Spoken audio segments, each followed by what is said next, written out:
कि हम 4 किलो चावल और 5 किलो गेहूं के लिए चुनाव नहीं लड़ रहे हैं। मेरा उद्देश्य बहुत बड़ा है। लोग कहते हैं कि पैसा तो दंड है, अब मान लिया अंध है, वो हाल रहता है। पैक्स अध्यक्ष या उनके भाई काम देंगे तब तो हम काम करेंगे। अब काम ही आप नहीं दे रहे हैं तो कह रहे हैं भाग जा रहा है। कहाँ भाग जाएंगे? आप हमको जिताइए, हम काम करेंगे आपके लिए। नमस्कार, मैं हूं विक्रांत सिंह और आप लोग देख रहे हैं बढ़ता भारत न्यूज। धन्यवाद। नमस्कार, मैं आलोक सिंह। अभी हमारी मौजूदगी है मठिया पंचायत में। इस पंचायत के काफ़ी कर्मठ समाजसेवी व्यक्ति संदीप कुमार उर्फ पप्पू जी, और समाज सेवा के प्रति इनका काफ़ी रुझान बेहतर होता है। तो हम इनके गांव मौजूद हैं। आपका बहुत बहुत स्वागत सर। धन्यवाद सर। हमारी आपसे दूसरी मुलाकात यहाँ आपके गांव में हो रही है। हम गांव में आपके आए, गांव में आने के बाद लोगों में काफ़ी पॉजिटिविटी दिखेगी गई आपके प्रति। लोग काफ़ी आपके पक्ष में बोल रहे थे कि सर बहुत बेहतर इंसान है, बहुत बेहतर समाज सेवा के भाव से कार्य करते हैं। सर इतने कम समय में इतने बड़ी छाप आप कैसे छोड़ दिए? सब अभिभावक लोगों की कृपा है और ऊपर वाले की कृपा है। मन में एक तमन्ना रहता है कि हमसे कोई नाराज़ नहीं हो और गार्जियन लोगों का बहुत सम्मान करे, सत्कार करे, युवा भाइयों के दिल में बसे और युवा भाई हमारे दिल में बसें। यही मन में तमन्ना है कि जो करना है सबसे बेहतर करना है।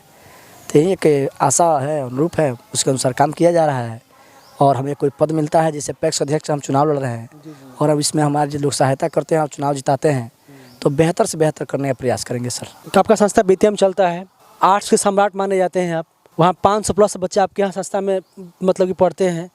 बच्चों का कितना सपोर्ट रहता है आपके प्रति? पहले पूरे बिहार में कहीं आर्ट्स का पढ़ाई नहीं होता था। आर्ट्स को कमज़ोर सब्जेक्ट लोग समझते थे। बच्चे घर तक सीमित हो जाते थे, गेस पढ़ते थे। उसमें हमने आर्ट्स का शुरू किया बेतिया में। और आज पूरे बिहार में अगर बात होता है बेतिया बात होता है, बेतिया बात होता है तो संदीप कुमार की बात होता है। यह अपने गाँव के लोगों का यह विशेष सहयोग रहा, सहायता रहा और मेरे युवाओं का विशेष सहयोग रहा कि जिसके चलते आज 500 से अधिक बच्चे हमारे यहाँ पढ़ते हैं। और उसमें जो गरीब कमज़ोर असहाय बच्चे होते हैं उनको मुफ्त में शिक्षा दी जाता है। आपके गाँव में हम आए तो मतलब कि आपके पक्ष में काफ़ी लोग थे, लेकिन कुछ लोग जो थे जो कि पक्ष में कि होता नहीं है। मैंने लगभग काफ़ी लोग से पूछा, उसमें 1-2 ही पर्सन ऐसे थे जो बोले ना वो तो मास्टर हुआ ठीक बा, जिस जइए चल जाइए फिर बेतिया पढ़ावे। तो वो लोग क्या कहे चाहते नहीं? यह सवाल बेतुका का सवाल है, या विरोधी लोग ही सवाल उठाते हैं। अभी हमारे देश के जो माननीय प्रधानमंत्री जी हैं वो गुजरात से बिलोंग करते हैं और यूपी के बनारस से जाकर वो सांसद हैं और वहाँ पे बेहतर कार्य कर रहे हैं अपना। दूसरी चीज़ कि अभी चुनाव जो पिछले बार हुआ है 2019 में चुनाव हुआ, उसमें हम चुनाव हारने के बावजूद अपने जनता से हमेशा जुड़े रहे। यह हम पर आरोप लगाया गया था पिछले बार भी, या जीत जाएंगे तो चल जाएंगे बेतिया, लेकिन हम 5 साल में नहीं गए बेतिया और अपने जनता से जुड़ कर रहे। जो मेरे विरोधी हैं वे जीते हुए हैं, वह 400 बोरा भी यूरिया नहीं बेच पाए, हम 1400 बोरा यूरिया बेच दिए। पशु आहार हो, चोकर हो, जो हमारे यहाँ हर मंथ में 2.5 लाख रुपये से अधिक का ट्रांजैक्शन हो रहा है, तो आखिर ये कौन काम कर रहा है? ये तो काम हम ही कर रहे हैं ना। बेतिया से और मठिया की डिस्टेंस कितनी है? मात्र 20 किलोमीटर के आसपास, ठीक ना, 20 किलोमीटर के आसपास है। और हर पार्टी फंक्शन में जो भी जहाँ पे खोजता है वहाँ पे हम पहुँच जाते हैं, इसमें कहीं कोई दिक्कत नहीं है। अब रहा सवाल कि हम बेतिया भाग जाएंगे, अभी जनता हमको चुनाव नहीं जिताई है तो ये बेतिया काम कर रहे हैं। जब चुनाव हमको जनता जिता देती है तो जनता का हम काम करेंगे, जब काम देंगे तब तो हम काम करेंगे। अब काम ही आप नहीं दे रहे हैं तो कह रहे हैं भाग जा रहा है। कहाँ भाग जाएंगे? आप हमको जिताइए, हम काम करेंगे आपके लिए, ठीक ना, यही काम है। अभी तो पढ़ाने के जहाँ तक रहा सवाल सर, तो ऑनलाइन अब माध्यम हो गया है। अगर हमारे पास विद्वता है वो तो विरोधी जो है वो भी अगर सवाल करते हैं तो कहते हैं कि वो पढ़ाने चल जाएंगे। ये तो मानते हैं ना पढ़ा सकता है, चोरी पैमानी या कोई गलत काम तो नहीं करते हैं, बेहतर काम करते हैं। तो उसके लिए जनता हमको चुने और हम जनता के लिए काम करेंगे। ऑनलाइन माध्यम लेकर चले जाएंगे, ऑनलाइन माध्यम से पूरे बिहार के बच्चे पढ़ते रहेंगे। तो आप अच्छी कृपा है उनकी, जो विरोधी हैं उनका जो आरोप लगाते हैं और वहीं दे देकर हमको नॉलेज दे दिए, चलो भाई अब ऑनलाइन भी शुरू कर देते हैं। ऑनलाइन भी शुरू कर दिया जाएगा और जनता काम अपने पूरे शरीर से करते रहेंगे, हमेशा खड़े रहकर करेंगे, मुस्तैदी से करेंगे, इसमें कहीं कोई दिक्कत नहीं होगा, इसका विश्वास रखिए। जो पूर्ण रूप से गरीब बच्चे होते हैं उन्हें आप फ्री में शिक्षा देते हैं। आपके भी गाँव चुनाव जीत रहे हैं, आपके भी गाँव से, ग्रामीण से या कोई अन्य भी इलाके से बच्चे जो गरीब होंगे वे चाहेंगे आपके यहाँ शिक्षा लेने के लिए, क्या उन्हें निःशुल्क शिक्षा दे पाएंगे आप? जी बिल्कुल सर। जहाँ तक मेरे पंचायत क्षेत्र का बात रहा, मेरे पंचायत क्षेत्र से अगर कोई भी बच्चा जाता है पढ़ने के लिए तो उसको फ्री ऑफ कॉस्ट पढ़ाया जाता है। दूसरी चीज़ कि जो भी कमज़ोर बच्चे हैं, थोड़ा असहाय हैं, उन बच्चों को मेरे यहाँ फी नहीं लगता है और फी जो होता है बहुत मिनिमम होता है। आप देख ही रहे हैं कि आर्ट्स पर लोग पढ़ता नहीं था, हमने एक शुरुआत तो किया, आज उसके चलते बहुत सारे बच्चे आ रहे हैं, पढ़ रहे हैं।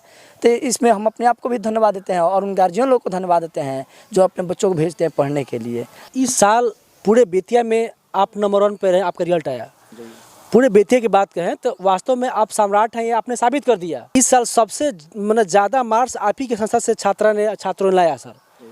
कहीं ना कहीं एक शिक्षक ही समाज का निर्माण करते हैं और समाज का निर्माण करने के लिए आप मटिया पंचायत से पैक्स का चुनाव लड़ रहे हैं। सर क्या कहना चाहेंगे इसके बारे में? मन में एक तमन्ना है कि हम 4 किलो चावल और 5 किलो गेहूं के लिए चुनाव नहीं लड़ रहे हैं। मेरा उद्देश्य बहुत बड़ा है और मुझे लोग सहायता करें, चुनाव जिताएं, एकदम साबित करके दिखाएंगे कि जिस तरह से आर्ट्स को एकदम बेहतर लेवल पर लेकर चले गए, उसी तरह से पैक्स को बेहतर लेवल पर लेकर चल जाएंगे सर। अभी देखिए पैक्स क्या हो रहा है, डिजिटल हो जा रहा है। अब डिजिटल हो जाएगा तो जो लोग डिजिटलाइजेशन नहीं जानते हैं और उनको लोग हमारे चुन ही देंगे तो क्या करेंगे, फिर वहीं अधूरा रह जाएगा मेरा पैक्स। 5 साल पहले भी पैक्स पीछे रहा, फिर 5 साल पीछे हो जाएगा, तो पीछे होने नहीं देना है। इसलिए हर आदमी से मेरा निवेदन है, अपने गार्जियन लोगों से, अपने युवा भाइयों से, माताओं से, बहनों से या जो दादी लोग हैं, सब लोग से निवेदन है कि आप लोग ऐसे व्यक्ति को चुनाव करें जो आपके पंचायत को एक ऊंचाई प्रदान करे, पैक्स को एक ऊंचाई प्रदान करे। और आप लोग इतना भरोसा जरूर रखिए मुझ पर कि आज तक मेरे चाल चेहरा चित्र पर कोई दाग नहीं लगा है, तो भविष्य में भी कोई दाग नहीं लगेगा। और मेरा मठिया पैक्स प्रखंड का नंबर 1 पैक्स होगा, और नहीं होगा तो आप लोग फिर मुझसे सवाल कीजिएगा और अगली बार मैं वोट मांगने नहीं आऊँगा। ये वास्तविकता बात है कि मात्र 5 साल तो मौका हर किसी को देना चाहिए। इतने बड़ी बात इन्होंने कही कि आपने हमें 5 साल नहीं चुना, उसके बावजूद भी 5 साल इस जनता के लिए काम किए। लेकिन अब जो चुनाव होने जा रहा है, एक मौका दीजिए, इस मौके की तलाश में। अगर यदि आप मौका दे रहे हैं तो वास्तविकता है कि मौके पर आपको खरा जरूर उतर पाएंगे। यदि नहीं उतर पा रहे हैं फिर अगले बार किसी और सपोर्ट कीजिएगा, है ना सर? जी सर। अभी हमारे जो विरोधी हैं वो चुनाव जीते हुए हैं। इसके पहले हमको 678 वोट मिला था, मेरे विरोधी को 640 मिला था। 54 वोट मेरा बोकस हो गया, उसके चलते हम हार गए। जनता हमको हराई नहीं है, जनता हमको चुनाव जिताई है और फिर मुझे आशा के साथ साथ पूर्ण विश्वास भी है कि हम अब की बार जीतेंगे। दूसरी चीज़ सर कि जो विरोधी लोग तो विरोध करेंगे ही। अभी हम अपना खाद का लाइसेंस वगैरह करा लिए हैं, 1400 बोरा हमने यूरिया बेचा, ठीक ना। अभी DAP वगैरह सारा संसाधन मेरे पास है, पशु आहार चोकर ये सारा संसाधन मेरे पास है, ठीक ना। जो विरोधी जीते हुए हैं वो कितना बोरा कर लिए, ठीक ना, वो क्या कर लिए। जो चुनाव जीतते हैं अध्यक्ष, वे आज तक किसी जनता से वोट नहीं मांगते हैं सर। और हम द्वार द्वार जा जाकर एक एक घर, मैं 2 दर्जन से अधिक बार, 3 दर्जन से अधिक बार लोगों के पास पहुंच चुका हूं। और मन में तमन्ना है कि हम सबसे जुड़ जाएं और सबको मुझे सहयोग करे, सहायता करें। यहाँ तक लो मेरे जो विरोधी हैं वो भी मेरा करेक्टर पर सवाल नहीं उठाते हैं, ये गलत आदमी है चाहे खराब आदमी है। चुनाव जीतने के बाद आपका मुख्य फोकस किस पर रहेगा? क्या क्या योजनाएं आप किस योजना के तहत आप काम कीजिएगा? युवाओं को रोजगार डेवलप करने का काम किया जाए, महिलाओं को रोजगार डेवलप करने का काम किया जाए। जैसे देखिएगा कि गांव में आजकल सामूहिक लोन वगैरह चल रहा है, अभी पैक्स के माध्यम से है कि लोन दिया जाए, कम से कम 49,000 तक लोन हो सकता है। किसी महिला को अगर हम 10,000 भी लोन देते हैं, उससे अगर मुर्गी पालन करती है, अंडा उत्पादन 10 अंडा रोज करती है तो 100 रुपया हुआ, महीना का 3,000 रुपया हुआ। तो महीना का 3,000 कमाना जरूरी है कि अगर वोट के समय किसी को 200, 400, 500 रुपया लोग दे देता है पैसा और उससे लोग वोट देते हैं किसी को, तो अनर्गल बातें हैं, गलत बातें हैं। दूसरी चीज़ रही सर कि खाद का जो खाद है सस्ते दाम पर और सही समय पर लाया जाए। मेरे पैक्स में क्या होता है, मठिया पैक्स में, कि पहले पैसा जमा कराया जाता है और उसके 1 महीना 1.5 महीना के बाद पैसा मैंने जमा करने के बाद खादर मिलता है। जिससे लोग कहते हैं जी पैसा तो दंड है, अब मान लिया अन दे, वो हाल रहता है। पैक्स अध्यक्ष या उनके भाई लोग से पैसा मांग लेते हैं, पहले जमा करा लेते हैं, तब यूरिया खादर वगैरह मंगाते हैं। मेरे यहाँ ये नहीं रहेगा। मेरे यहाँ पहले से ही सारा संसाधन उपलब्ध है। जब पैक्स का चुनाव हमको आप जिताते हैं तो सेवा करने के लिए जिताते हैं, तो हम सेवा करेंगे, ठीक ना। दूसरी चीज़, राशन की घाट तौली होती है, उसको कम करेंगे।